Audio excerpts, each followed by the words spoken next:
everybody. It's November 9th, 2016, and welcome to episode 5 of the Mimi and Me podcast. This is a continuation of episodes 2 and 3. So this is part 3 of 3. This episode she talks more about Rose and a little bit about Seattle and Alan. But it's a good episode. It's short, as are the other ones. I'm trying to keep them around 15 minutes. She is not here today. She was sick last night, so we took her to the hospital. She's having some exams, but she's going to be okay. It's no big deal. But keep her in your thoughts and prayers. And so hopefully I'll have better news next week. I don't know. But I think she'll be okay. So enjoy the episode. Keep watching, and I'll talk to you soon. All right. Yeah, especially back then.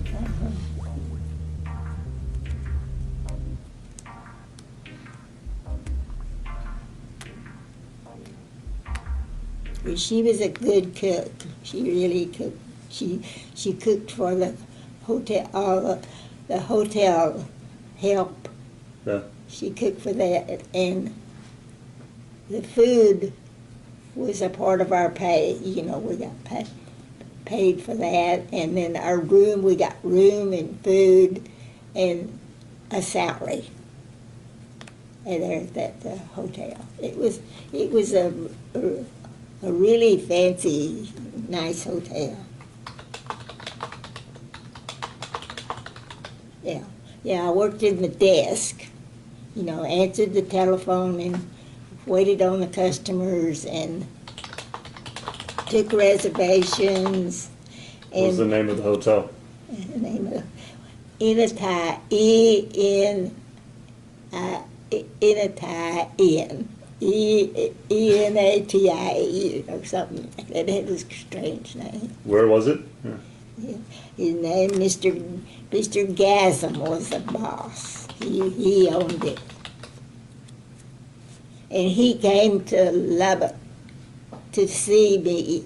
Really? After I was there. Where was the first hotel? Where was the hotel? In Bremerton, right on the Sound. Okay. You could look out the back window and see the ships go by. You know, on Puget Sound. Right. And then the ferry, they had to take a ferry to go to Seattle. It was about an hour ferry ride. Yeah. And when they had the earthquake there in Seattle, Alan was in at that time. He was in Bremerton, and we had gone to a movie. And we were sitting right under the edge of the balcony. You can look up there.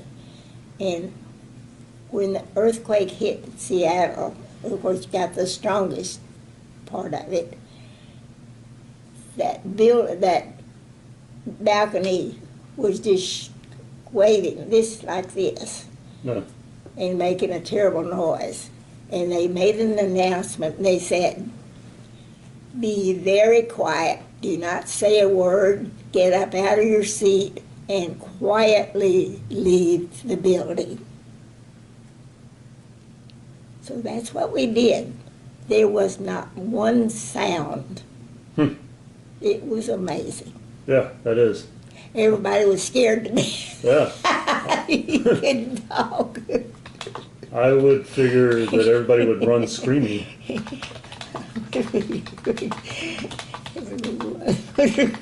No. They just calmly made that announcement. And it was amazing. There was just obedience, total obedience. That wouldn't happen today. Because nobody knew what happened. What? You remember what movie it was? What movie? I do not. I do not know. Wasn't that good? But it did a lot of damage over in the Seattle area. Yeah. What year was that? 43?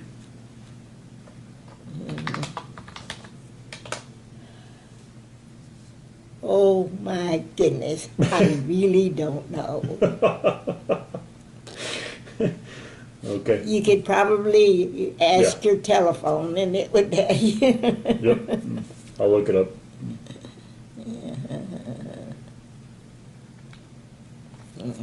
No, I think that was a movie star, I don't know. But it was life-shattering, I tell you. Yeah. Some of the more scarier moments. I bet. I kind of believe it was after the war and we were there,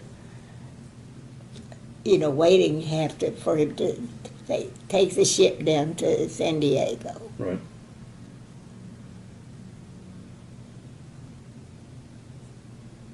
So that would have been in 45 or in 46. 45. Yeah. Because the war was over in August of 45, and he came in, he got some leave and came to Matador, and then we took the train back to Bremerton, where the ship was in the shipyard there. They did some repairs to it, and he had to take the ship down to San Diego, Right. and that was when we bought the car. Right. And Mr. Gasm found the car for us, and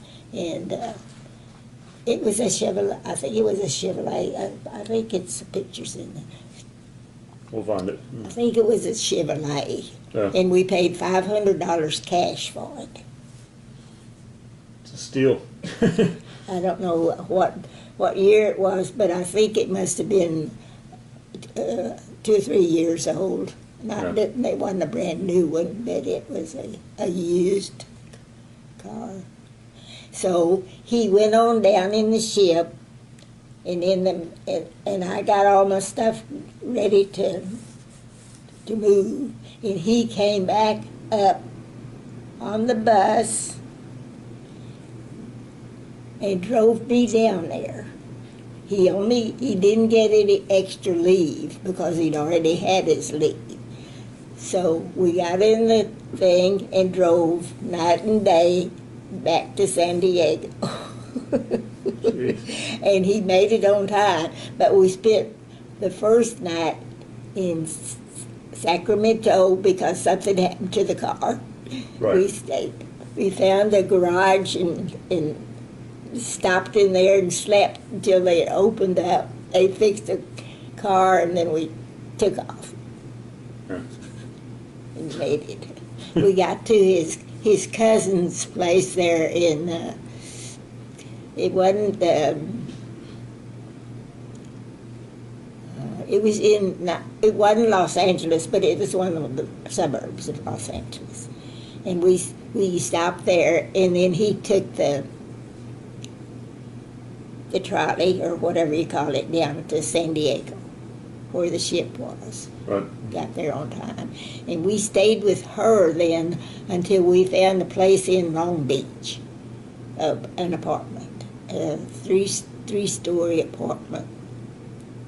I mean, a three-story building. We were on the 3rd floor and shared the kitchen and the bathroom with 2 other couples. Wow. That was jolly good time. And 2 of us were pregnant at that time. Jeez. I got pregnant in Seattle. When the ship left the harbor, I started being sick in my stomach. And I didn't realize at the time that's what was wrong, but Right. it didn't take long to figure it out. Yep. No details needed there. When things started happening, they really did happen. So this other woman and I that was pregnant, I don't think there was a day I wasn't sick at my stomach because we'd turn on the faucet, it smelled like gas. You know, That'll do it. And Any little coffee, thing. I love coffee, and I couldn't stand the smell of it. It made me sick. Really? Everything made me sick. That's enough for me right there. If being pregnant makes you not like coffee, I'm out.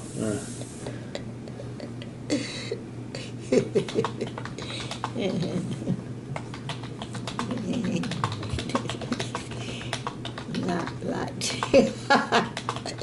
No, I finally got to where I drank it again, but not in Long Beach. They just had bad coffee there.